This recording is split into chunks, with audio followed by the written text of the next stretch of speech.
Hello YouTube, it's Carrie here, otherwise known as Fresh Orangina. Today, we're going to be going over what are the 5 best crops for you to grow in your first bariatric friendly garden. These crops were chosen for 2 main criteria, and that is number 1, ease of growth, like the easiest crops to get into, and number 2, the best thing to add to your bariatric diet that you could grow yourself.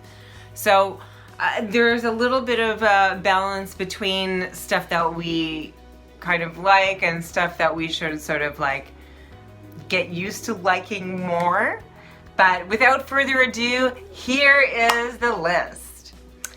Number 1 is actually 2 things in one. So it's beans and peas. So in the beginning, there is peas. Right now, pretty much any zone, almost any zone, you can start planting peas. They can withstand a little bit of frost, so you can plant them early and you can get a really early crop. Nutritional values are the same for snap peas or snow peas. They're both really easy. I grew both last year. The snow peas, I have to say, I really, really loved. I made like stir fries with them. I ate them raw. They provided like a bumper crop. It was fantastic. The second part of that is bush beans. So because the snow peas and the snap peas are sort of an earlier crop, you want to cycle that through to the second half of the summer when it's hotter, and you can do bush beans. And bush beans come in all different kinds of colors. It's really, really fun. If you've got kids getting in on your gardening, this can be really fun for them. You can get beans, bush beans, in green, yellow, pink, purple, and the crop rotates really quickly. So the turnaround is actually very fast. It's a really, really great crop to use. For number 2, I'm gonna say dark leafy greens. And this is 100% for the health benefit. So what kind of dark leafy greens am I talking about? I'm talking about kale, of course, kale, chard, and that can also be like beet greens. It's very similar to chard, so beet green. Oric is another really amazing superfood, and then there's also stuff like mustard. These types of foods are great in that they help you incorporate them into your diet in a way that's sort of easy. So like when I first started off like eating kale and stuff like that, it was doing stuff that was more along the lines of baked kale chips and kale smoothies with fruit in it. And now I go more towards like sauteed kale and that kind of thing. Sometimes I'll make salad out of those dark leafy greens. It's really nice actually in the winter to have salads like that, because they can stand up to like a little bit of dressings that's got more body. So it's really, really nice to incorporate into your diet, and super, super healthy, guys. So healthy. A lot of people complain about issues of going to the washroom, and dark leafy greens will get you there. Now, number 3 was my obsession when I first started gardening. So number 3 is tomatoes. Don't necessarily worry about starting from seed yourself. Like go to the store and get some starts, or marketplace ads or that kind of thing, like online classifieds, and pick up ones that there's a lot of gardeners that sell their excess seedlings like I'm doing right here, and you can get a lot of interesting varieties. Now the great thing about tomatoes is like it's one of those things that when you grow it yourself versus what you get at the store, it's totally different. It will change your concept of what food is, what's supposed to taste like. And the tomatoes that are at the store are grown for shelf life and transportation. And so they really are quite devoid of flavor. They're devoid of the textures that natural homegrown tomatoes have.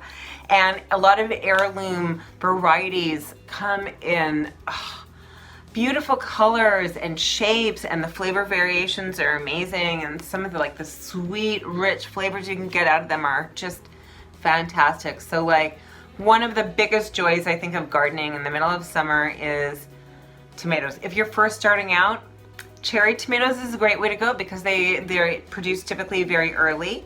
So if you have a short growing season, they're also a really good one to start out with. Yeah, tomatoes. Oh, tomatoes. So the next one is maybe a little bit surprising, and that is edible flowers. You're like, edible flowers? Like what? What are you talking about even? Like, what kind of flowers are these? And there's a lot of flowers that we grow as companion plants that are really, really good edible flowers. And the reason why I really love edible flowers as part of First Garden is that it brings mindfulness back to eating. Okay? Let's stop for a second and absorb that. Let me just talk a little bit about what kind of edible flowers that you can grow. You can grow nasturtiums. Bachelor button is a great choice, and they're really, I was doing like confetti salads last summer with bachelor buttons. They're so pretty. Calendula is another great one, and you can use it like in salads. You can also use it for different teas and stuff like that. There's a lot of interesting edible flowers, and this is the thing about mindfulness when you're eating. You have all these amazing ingredients to work with, and you're going to make yourself some breakfast, and you go to the garden in the morning, and you're like, oh, what am I gonna pick today? What's the harvest today? And you add these flowers into it. Like, oh, I have to say, nasturtium is one of my favorite because they look almost like an orchid. And they're beautiful just on the side of a drink. Like, you could just like dress up your lime water with it, whatever. It's gorgeous. But like in salads and stuff like that, it just like, even when you're plating, to make your plate look really, really beautiful and enchant your eyes and really bring all of your senses to the table so that you're 100% in the moment when you're eating that food and appreciating all of where it came from and the beauty of what it is and what it represents and how it's going to heal your body. It's a really fantastic thing. Now, number 5, the last one. Can you guess? Can you guess what it could be? Because I haven't mentioned it yet. Yeah, it's lettuce. It's lettuce. Be like, this girl really likes lettuce. You know what?